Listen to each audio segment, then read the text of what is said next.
हिमाचल प्रदेश में टैलेंट की प्रतिभा की कोई कमी नहीं है, जरूरत होती है उन्हें मंच मिलने की। ब्यूटी विद ब्रेन जिसको चुना गया है रिया रेहान, जोरदार तालियां।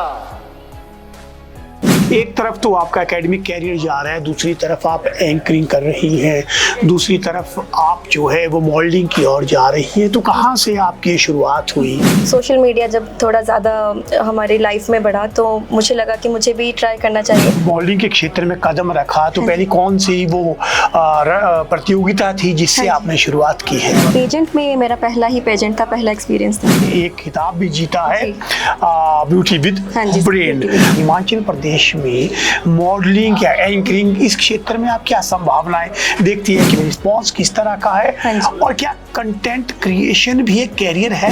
लोगों को लगता है शायद कि वीडियो बनाना बहुत आसान बात है, लेकिन एक स्क्रिप्ट राइटिंग आपको क्वालिटी चाहिए, उसमें आपको बोलने की क्षमता चाहिए। ये सोची अप्रोच कहाँ से आई है आप में? सर, एक मेरा मूल मंत्र अपना खुद का है कि अगर आप उतनी मेहनत कर सकते हैं तो ज़रूर आप हर तरफ अपनी छाप छोड़ सकते हैं। हिमाचल प्रदेश में इन सब चीज़ों का भविष्य कैसे देखते हैं आप? बच्चे यहाँ पे सोशल मीडिया से एक्टिव होके अच्छी अच्छी चीज़ें आगे तैयार करके जा रहे हैं, उससे वाकई हिमाचल का नाम भी रोशन हो रहा है। जो मेहनत कर रहे हैं, जो अच्छी सोच लेके चल रहे हैं, बहुत से नाम है जो आगे पहुँच गए हैं। एज ए पिता मैं आपसे पूछ रहा हूँ, रिया के बाद दो कैरियर है, एक तरफ she is doing PhD in botany और दूसरी तरफ इनका जो रुझान है अब मॉडलिंग और एक्शन।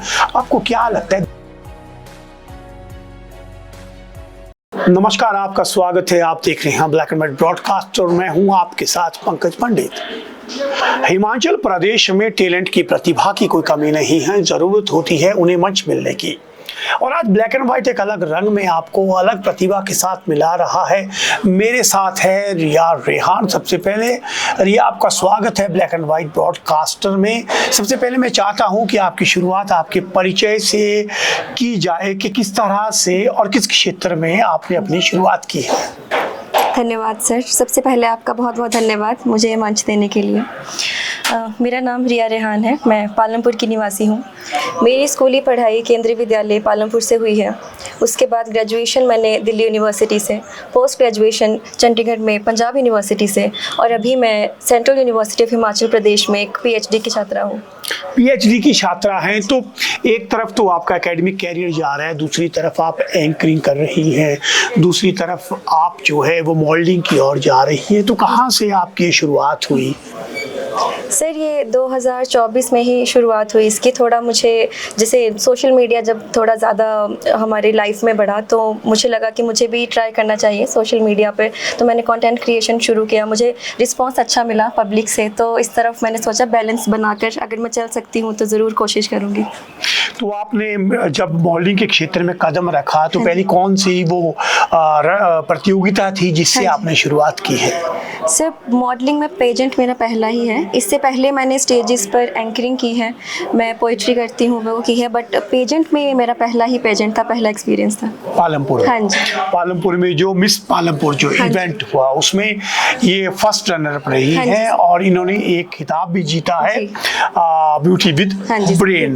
तो आप बताइए कि हम हिमाचल प्रदेश की बात करते हैं, हिमाचल प्रदेश में मॉडलिंग या एंकरिंग इस क्षेत्र में आप क्या संभावनाएं देखती है? क्योंकि आप चंडीगढ़ PU से वापस आप सेंट्रल यूनिवर्सिटी हिमाचल में आ रही हैं, तो क्या लगती है आपको संभावनाएं? सर, संभावनाएं तो हमेशा आपके हार्ड वर्क पर डिपेंड करती हैं। अगर आप इतनी हिम्मत रखते हैं कि आप एक स्टेज को अपना बना सकते हैं तो आपको ज़रूर कोशिश करनी चाहिए। आप लोकल लेवल से स्टार्ट करें, जैसे मैंने खुद पालमपुर से स्टार्ट करा है। उसके बाद आप नेशनल लेवल पर जाएँ, इंटरनेशनल लेवल पर जाएँ और अपनी पहचान बनाएँ, अपने रूट्स को साबित करें, अपने हिमाचल का नाम रोशन करें। कंटेंट क्रिएशन पे आजकल बहुत बात होती है और जो भी युवा है वो सोशल मीडिया में अपना कैरियर ढूंढ रहा है। तो आपका अनुभव करंट जो इसमें कंटेंट क्रिएशन की बात हो रही है और जैसा हम मानते हैं कि सोशल मीडिया भी एक कैरियर है, तो अब तक आपका अनुभव कैसा रहा है कंटेंट क्रिएशन में? रिस्पॉन्स किस तरह का है और क्या कंटेंट क्रिएशन भी एक कैरियर है? बिल्कुल सर, बिल्कुल। पहले के ज़माने में जैसे हम डॉक्टरी, इंजीनियर्स, इनको हम बहुत ही एस्टीम्ड प्रोफेशन मानते हैं, अभी भी मानते हैं। लेकिन अभी जैसे नया दौर आ रहा है तो कंटेंट क्रिएशन बिल्कुल एक ऐसी ग्रोइंग फील्ड है जहाँ पे अगर आप क्रिएटिव हैं, क्योंकि लोगों को लगता है शायद कि वीडियो बनाना बहुत आसान बात है, लेकिन एक स्क्रिप्ट राइटिंग आपको क्वालिटी चाहिए, उसमें आपको बोलने की क्षमता चाहिए, आपकी सोच इसमें अच्छी होनी चाहिए, आप कैसे प्रेजेंट कर रहे हैं अपने कंटेंट को, तो ज़रूर आप करियर इसमें बना सकते हैं। मेहनत आपको खुद करनी पड़ेगी, लेकिन बिल्कुल आप अपना करियर इसमें बना सकते हैं। अब बात करते हैं कि आप पीएचडी कर रहे हैं, तो कौन सा सब्जेक्ट है आपका? सर मैं प्लांट साइंसेस बॉटनी में पीएचडी कर रही हूँ। अच्छा, कहाँ आप पौधों की ओर जा रही हैं और कहाँ आप मॉडलिंग, कंटेंट क्रिएशन, पूरा कुल मिला के 360 डिग्री जो कुल मिला करके ये है, सोचिए अप्रोच कहाँ से आई है आप में? सर एक मेरा मूल मंत्र अपना खुद का है कि you can have it all if you are willing to give it your all. अगर आप उतनी मेहनत कर सकते हैं तो ज़रूर आप हर तरफ अपनी छाप छोड़ सकते हैं। ज़रूर। इसी बीच में इनके पिताजी भी मेरे साथ हैं और हमारे मित्र हैं और पत्रकारिता के क्षेत्र में। हाँ जी, सबसे पहले आपका स्वागत। आपको पॉलिटिकल उसमें ही हम अक्सर साथ में लेते हैं, लेकिन आज आपकी बेटी हमारे साथ है, तो क्या लगता है आपको ये जो नई पीढ़ी है, जिस तरह से नई पीढ़ी की सोच बढ़ी है, कंटेंट क्रिएशन, मॉडलिंग या कुल मिला के कहिए कि एंकरिंग, ये सब क्षेत्रों में जिस तरह से जा रही है प्रतिभा, आपको क्या लगता है हिमाचल प्रदेश में इन सब चीज़ों का भविष्य कैसे देखते हैं आप? पंडित जी धन्यवाद। और मुझे लगता है इस फील्ड में काफ़ी ज़्यादा जो बच्चे जुड़ रहे हैं और उनको संभावनाएं नज़र आ रही हैं। अब आप डॉक्टरी का ले लो या इंजीनियरिंग का पेशा ले लो, तो वहाँ पे विकल्प थोड़ा कम होने लगे और बच्चे भी उस फील्ड से आगे निकल रहे हैं। और जिस तरह से बच्चे यहाँ पे सोशल मीडिया से एक्टिव होके अच्छी अच्छी चीज़ें आगे तैयार करके जा रहे हैं, उससे वाकई हिमाचल का नाम भी रोशन हो रहा है। तो रेहान जी, आपका पत्रकारिता में बहुत ज़्यादा अनुभव है और वर्तमान में आपको लगता है कि हिमाचल प्रदेश में इतने मौके हैं हमारी प्रतिभाओं के कि वो उनको वो मंच मिल सके जिससे वो बड़े स्तर पे जो है अपनी प्रतिभा को आगे बढ़ा सके, या अभी तक कमी है, हमें और प्रयास करने होंगे बड़े मंच क्रिएट करने के लिए? नहीं, निश्चित तौर पे पंडित जी ऐसा है ना, यहाँ मंच तो थोड़ा कम ही है। बच्चों को अपनी प्रतिभा साबित करके फिर खुद आगे जाना पड़ रहा है, वहाँ पे भी उनको अपना वो जो सब कुछ है वहाँ दिखाना पड़ रहा है, फिर वो अपनी पहचान बनाएंगे। तो निश्चित तौर जो मेहनत कर रहे हैं, जो अच्छी सोच लेके चल रहे हैं, बहुत से नाम है जो आगे पहुँच गए हैं। अब हमारे पालमपुर में ही अभी वो एक आए थे कॉमेडी वाले विशाल शर्मा, कहाँ से निकले, वो लोग उन्हें पसंद कर रहे हैं, अच्छी चीज़ दे रहे हैं वो। तो ऐसा नहीं है, बच्चे मेहनत कर रहे हैं, अच्छी सोच से आगे जा रहे हैं, तो निश्चित तौर पे लोग पसंद कर रहे हैं। इस समय एज ए पिता मैं आपसे पूछ रहा हूँ, रिया के बाद 2 कैरियर है, एक तरफ she is doing PhD in botany और दूसरी तरफ इनका जो रुझान है अब मॉडलिंग और एक्शन।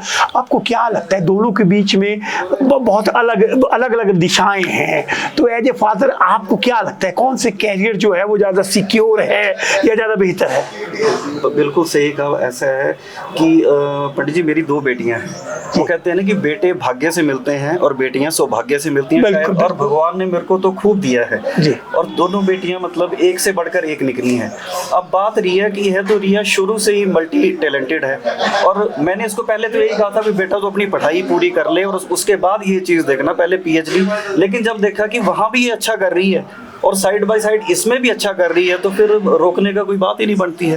फिर तो आगे चले, छोटी बेटी है वो 10th में भी मेरिट में है, +2 में भी मेरिट में है, लेकिन उसका रुझान इस फील्ड की तरफ कम है, तो वो पढ़ाई की तरफ लगी है।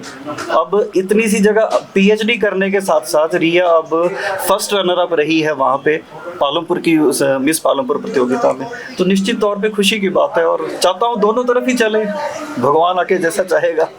जी हाँ, अक्सर आपने ब्लैक एंड व्हाइट में हमारी परिचय देखिए थोड़ी गर्म होती है, हमारी राजनीति से जुड़ी होती है और अक्सर हमें खींचने के लिए भी जाना जाता है, लेकिन ये जो आज हमने परिचर्चा की है रेहान और रिया से, इसका मकसद है कि प्रदेश में जो प्रतिभाएं हैं उन्हें भी ज़रूर हम लोग उन पर बात करें, उन रास्तों पर बात करें, उन नई जो चुनौतियाँ हैं उन पर बात करें। ज़रूर लीक से हट के हमने प्रयास किया है, आपको कैसा लगा ज़रूर आप कमेंट में अपनी राय दें। और रेहान जी और साथ में रिया आपका हमारे साथ जुड़ने के लिए बहुत बहुत आभार। धन्यवाद सर, बहुत धन्यवाद। गोल्ड लेने से पहले बस ये 4 चीजें याद रखना। सिर्फ डिजाइन मत देखो, BIS हॉलमार्क चेक करो, HUID वेरीफाई करो। सिर्फ गोल्ड रेट मत पूछो, मेकिंग चार्जेस क्लियर समझो। आजकल सब सबसे कम बोलते हैं, पर ट्रस्टेड कौन है ये देखो। और फिर पूछो एक्सचेंज पॉलिसी।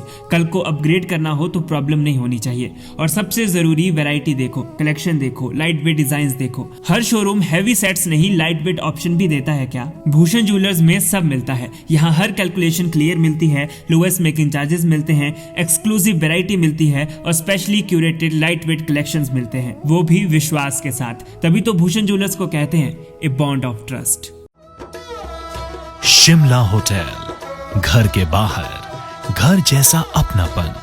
अपने वेकेशंस को सुनहरी यादों में पिरोएं शिमला होटल के साथ। राजसी वैभव और राजस्थानी आव भगत जो देगी आपको एक रॉयल फील।